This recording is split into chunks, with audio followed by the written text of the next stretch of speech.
right, welcome back to another episode of Become a Calm Mama.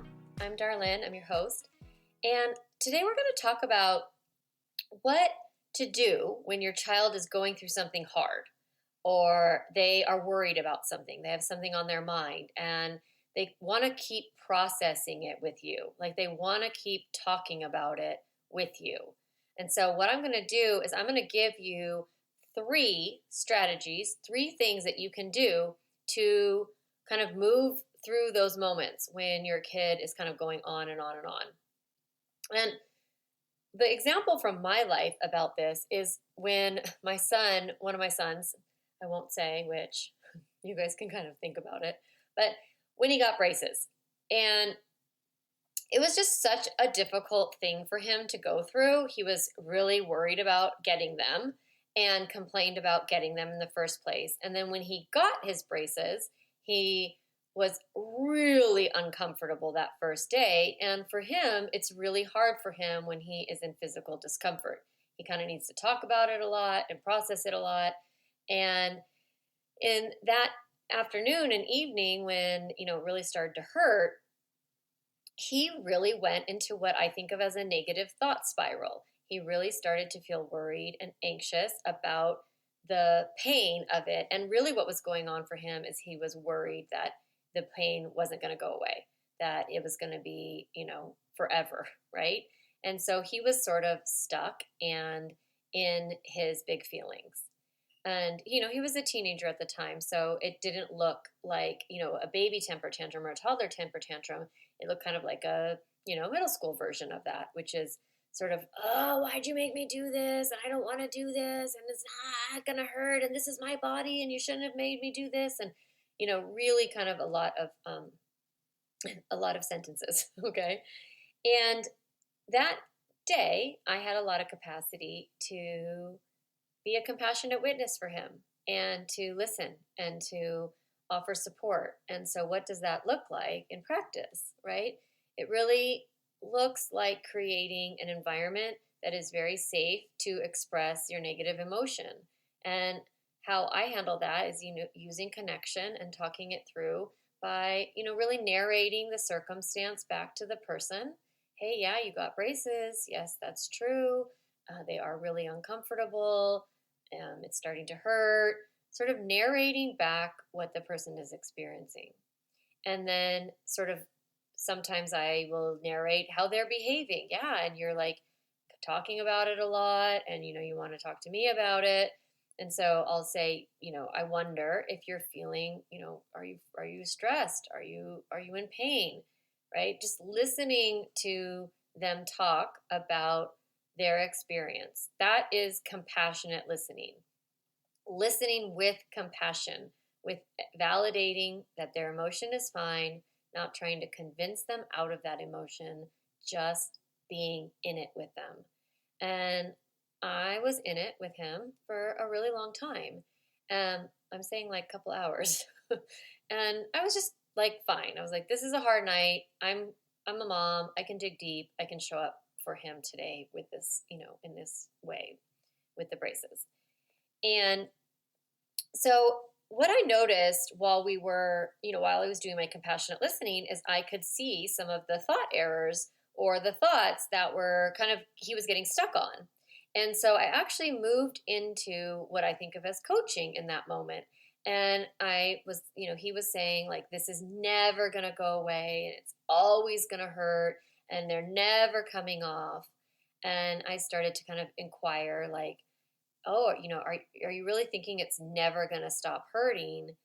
Like you're going to wake up tomorrow and the next day and the next day and it's going to hurt every day just as much as it is today. And he's like, yes. And I said, well, actually, that isn't how braces work. And I gave him a couple of facts. And I was like, can you imagine like a week from now if you didn't feel this badly? I kind of tried to offer to him a new way of thinking. And that's really what coaching is, and helping, somebody who is stuck in one thought pattern. This is going to be terrible. This is awful. She shouldn't have done this to me. I don't like this. Whatever their thoughts are, they're sort of stuck in a loop. And when you coach someone, you kind of offer them another way to think about it. And we do this in a variety of ways, which I'm going to get into in this episode. Now, I'm sharing this because that was, that evening, and I was in it with him, and I was willing to connect and be compassionate, and then even offer some coaching and see if I could help him shift. And ever since then, every time we go to the orthodontist, the same things come up. He, goes in the appointment and is fine, and then comes out and is very, very activated. It is like he dips right back into that moment of, almost the intensity of that first day. It's upsetting, and he doesn't like it, and it hurts, and he wishes they weren't there, and he's reminded of how uncomfortable these braces make him.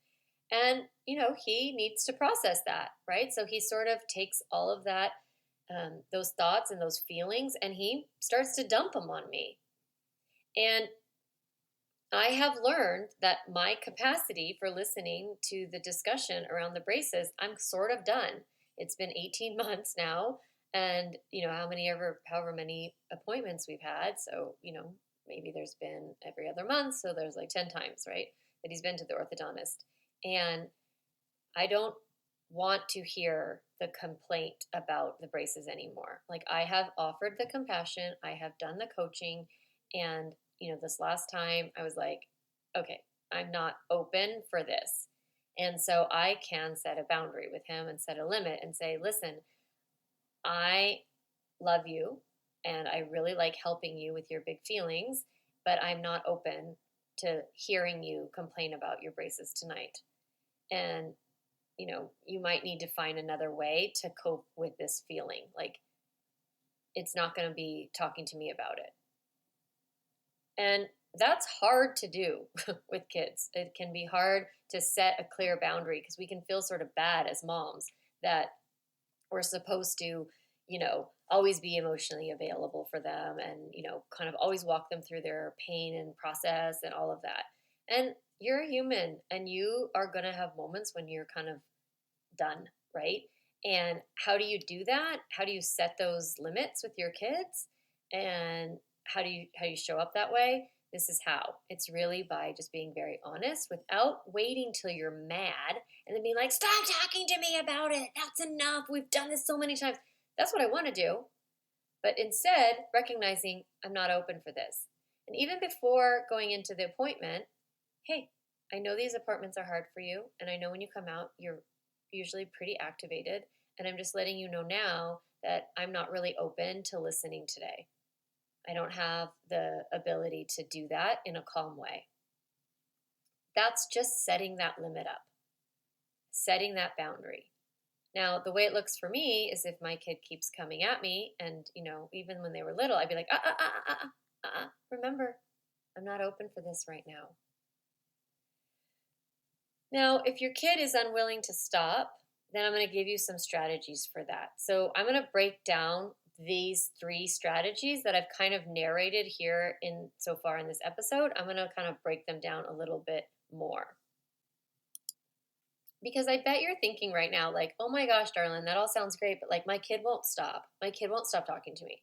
Like they're totally stuck in it. And so how do you handle that, right? And so when you don't have the ability to listen to your kid's complaint, or they've done it over and over and over again, and you just really do need them, you don't have it in you, then you're going to practice what I call neutral listening. Neutral listening is listening without listening. You all do this all the time, by the way, as parents. Like when your child starts talking to you about Minecraft and you don't really care, you are neutral listening, right? You're listening without listening. You're like, oh, what was his name again? Oh, you dug that? Oh, okay. Or really anytime kids talk to us about their hobbies, we tend to sort of like glaze over. And that's you listening without listening.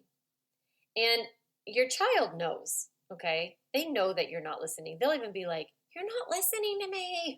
I just explained that to you.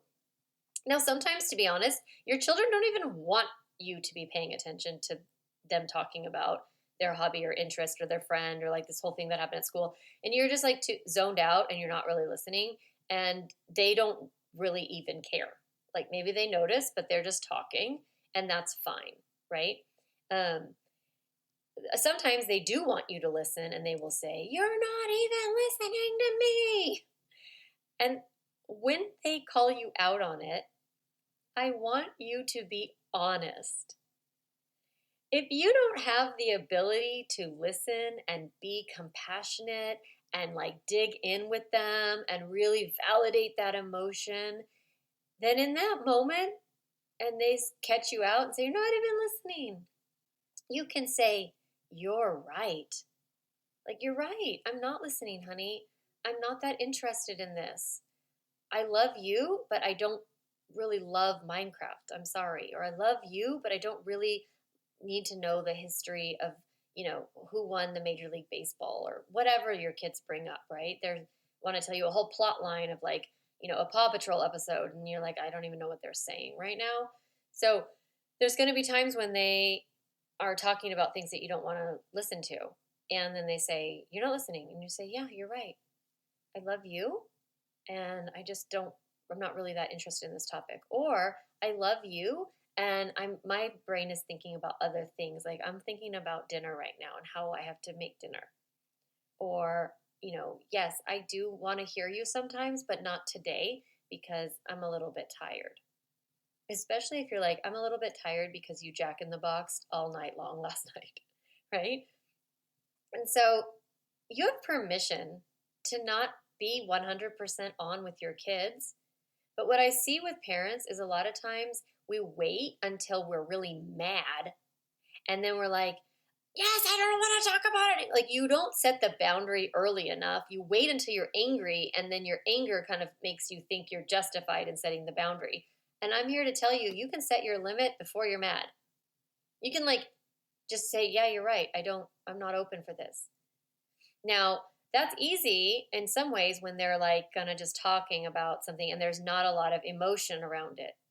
But what do you do when there's a lot of emotion, right? When your child's actually upset about something or they're worried about something. So, a topic that came up in the Calm Mama Club recently was a child who was worried about going to a basketball camp in the future. And for several weeks, she was thinking about the camp and like, "I'm not going to be good and I'm not going to know anybody. I'm going to have to sit by myself." And, she was kind of stuck in this negative thought spiral. And this podcast episode is really because I wanted to share all of this with you, what the coaching I gave to that client, because it's so helpful, right? Because she was like, "I am sort of done and I don't know what to do. I don't want to keep listening." And when I said, "You can just say, 'Honey, we have talked about this many times, and I love you, and I know you're going to be okay, and I'm not open to talking about it anymore.'" That is really practicing calm. When I think about my process, calm, connect, limit, set, correct, right? This is you tapping into what you're capable of and saying yes or saying no. Now, what's really interesting is a lot of times our kids will complain about something, and what they're really wanting is for us to change the circumstance for them. They want like a rescue. They're like calling out for a rescue attempt, like, "Please just don't send me to basketball." And we will think, like, "Oh, maybe I should, maybe I shouldn't. I don't know. Am I going to? It's so hard for them. Can they go through this hard thing?" We might be second guessing if we should change the circumstance.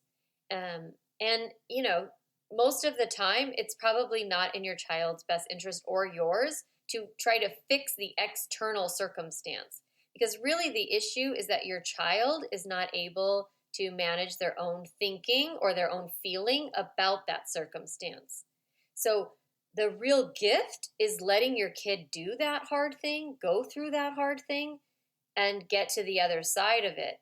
And if we keep changing circumstances for them, sort of rescuing them from the hard thing, they don't get to learn how to overcome that hard thing. And if if you're kind of gauging that your child is really just, complaining with that hope that you're going to change the circumstance, the firmer you are, the more committed you are to the actual camp or the braces or going to grandma's to sleep over, or whatever the hard thing is, the deeper you have in your commitment to it, the easier it is for your child to trust that this is going to be okay. That if you aren't worried, that it kind of, they can borrow some of your belief and they can feel a little bit less worried. So when you were kind of onto your kid and you're like, I think they just want to change the circumstance, that's really easy then for you to say, I'm not open to talking about this anymore, because they have emotion, but really they're trying to like kind of argue with you or convince you or something. And you can just say, no, I'm not open to talking about this. It's already done. And I know you have a little bit of worry about it, and I'm sure you can figure out what to do with your big worry. So you can just say to your child, I'm not open to talking about this anymore. And if they keep talking, you just go back into your neutral listening. Oh,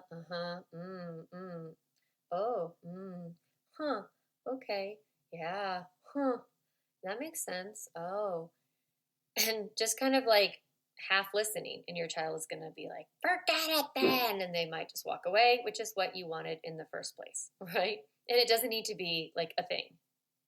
So that's what first kind of one thing that's available to you. So these are three things that are available to you. One is not listen, just, not participate in the conversation. Now, what we're working on in Becoming Calm Mamas and in the Calm Mama Club is moving through calm so that we can calm ourselves and manage our emotions enough so that we can show up for our kids with compassion. That's sort of the whole game here, right?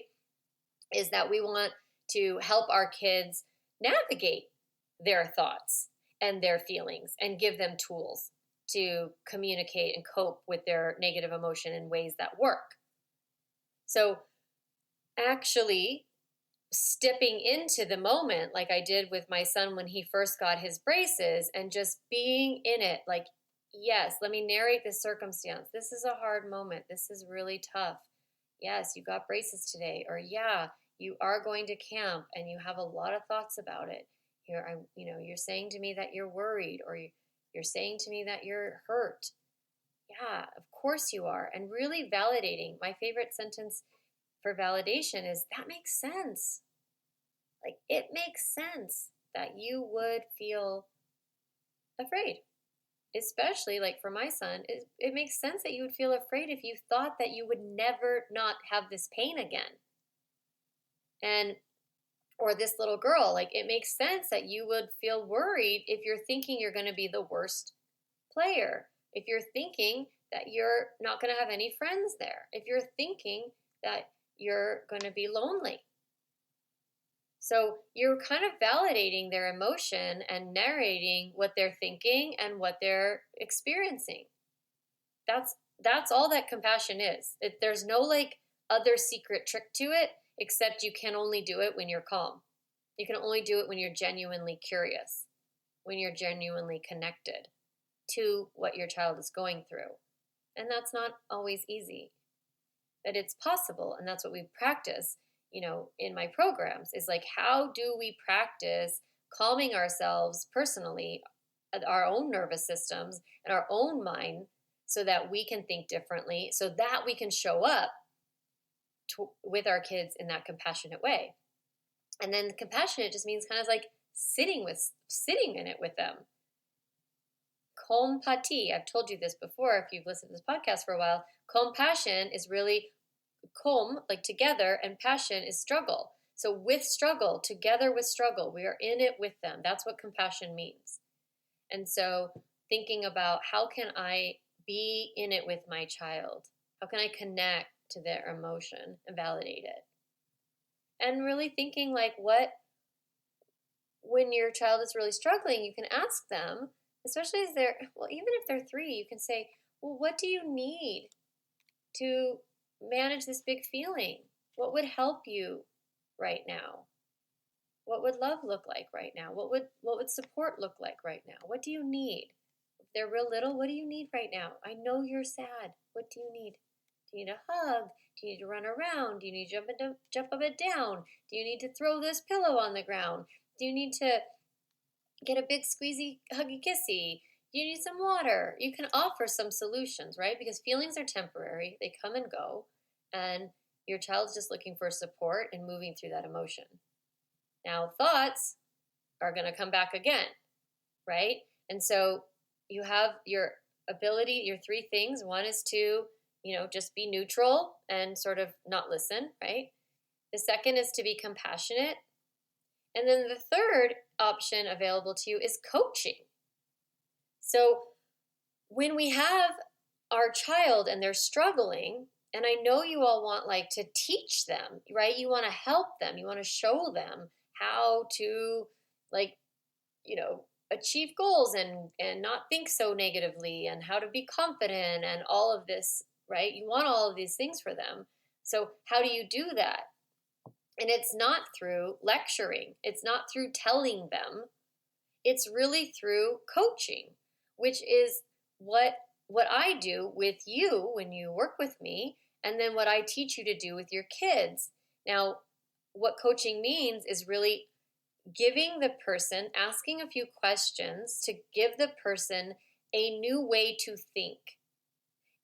Because our thoughts create our feelings. So if we're able to think differently, then we're going to be able to shift our negative emotion.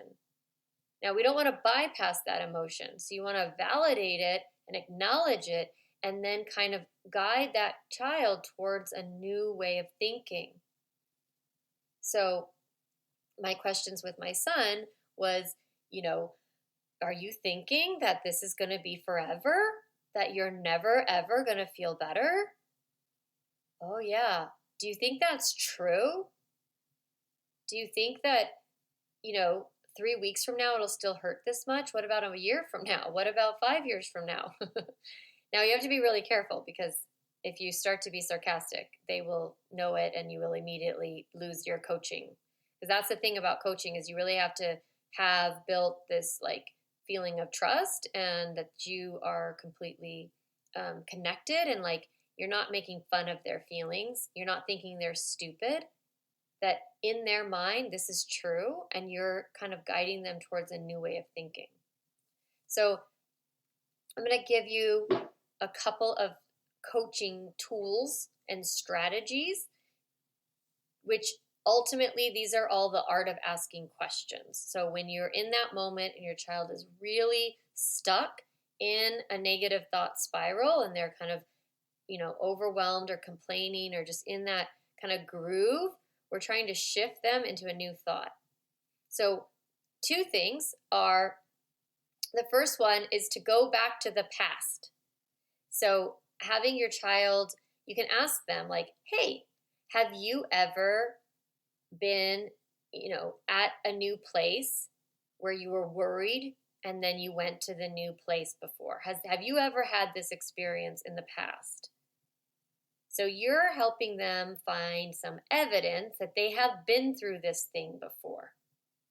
So your kid might be like, yes, actually, when I first started kindergarten, or when I went to camp last year, or earlier this summer, whatever, when I went to the other camp, or when I went to my friend's bar mitzvah and I didn't know anybody.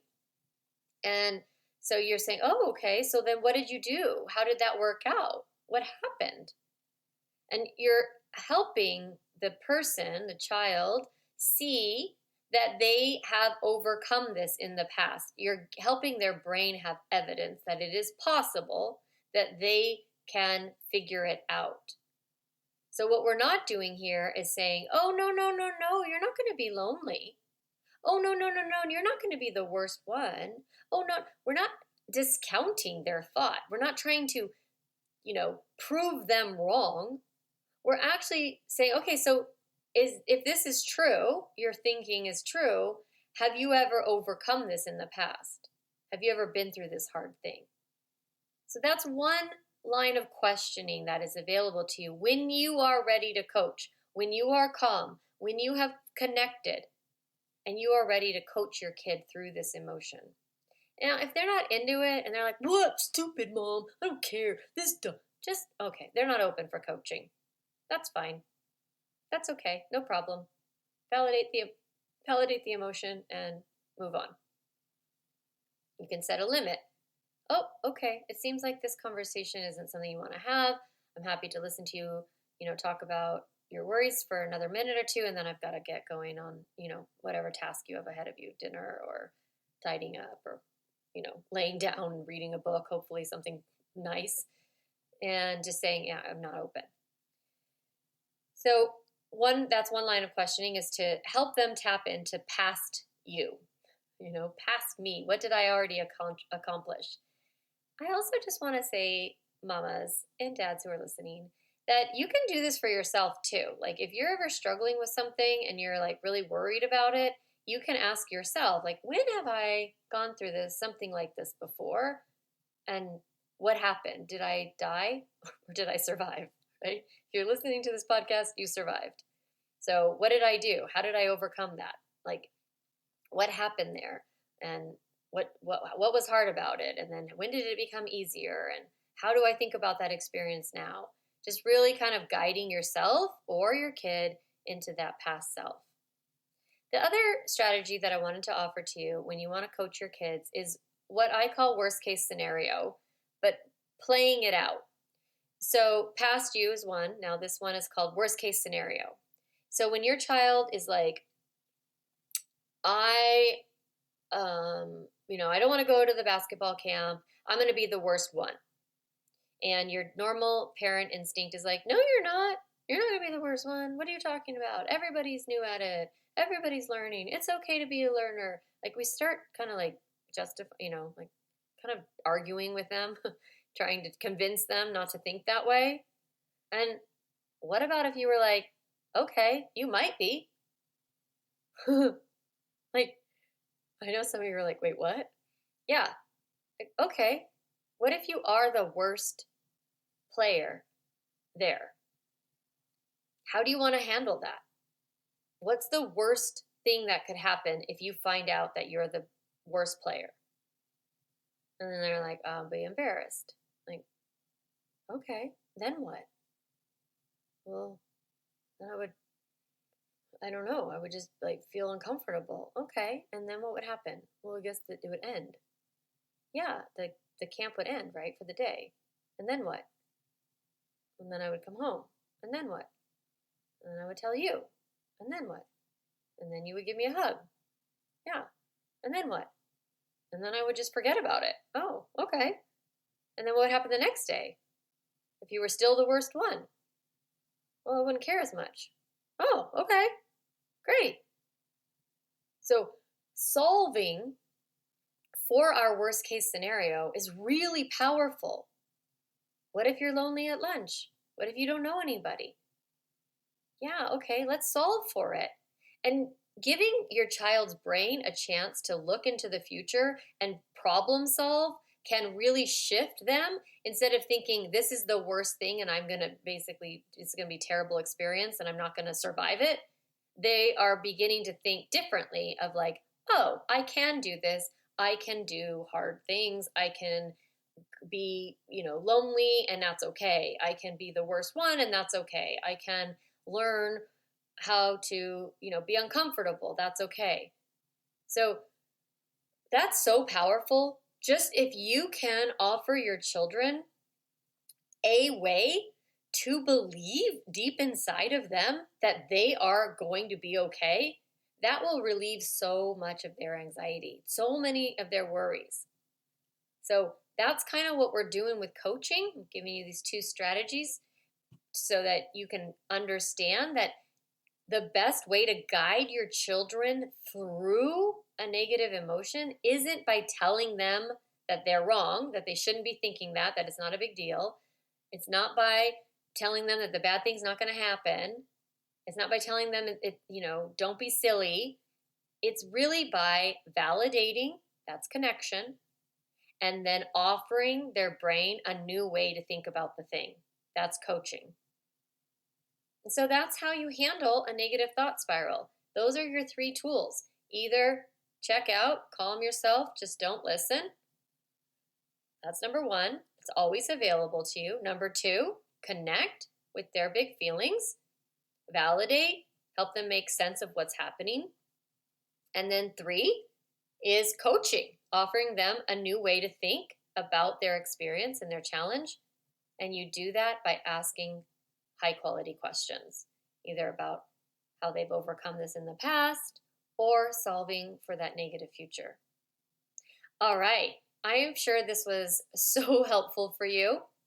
Very meaty, lots of strategies in this episode. And if you are loving the podcast, it would be really great if you would rate and review this on Amazon. I've never actually said that sentence before, but it helps. It helps get the word out. If you love this podcast and you want to help other parents, or you are kind of a reviewer, which parenthetically, by the way, I just got elite status on Yelp because I've been doing so many reviews, and it's super fun. I've been enjoying doing reviews lately. So if you like to do reviews, please go ahead and go on Apple Podcasts and review this podcast, and then just share it. Share with your friends.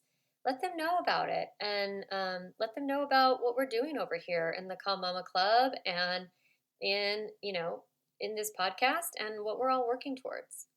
So thanks so much if you do that. That means a lot to me. And thanks for listening. Honestly, that's my favorite. And I love sharing all this stuff with you. And I hope you have a great week without a lot of negative thought spirals. All right. Bye. Hey mama, if you enjoyed this podcast episode, I want to encourage you to do two things. The first is go to my website, calmmamacoaching.com, and get a copy of the Stop Yelling cheat sheet. You'll get a step-by-step breakdown of the most important tool I teach, which is the pause break. And you'll also get 40 ideas to reset your body and balance your nervous system so you don't have to yell at your kids. You can get a copy of that, again, at my website, calmmamacoaching.com/stop yelling. The other thing I'd love for you to do is go to Apple Podcasts and rate and review this podcast so that other moms can discover empowering and helpful, practical parenting strategies, just like you did today. Thanks so much for listening to the podcast. It means a lot to be in your ear every week and to support you on your parenting journey.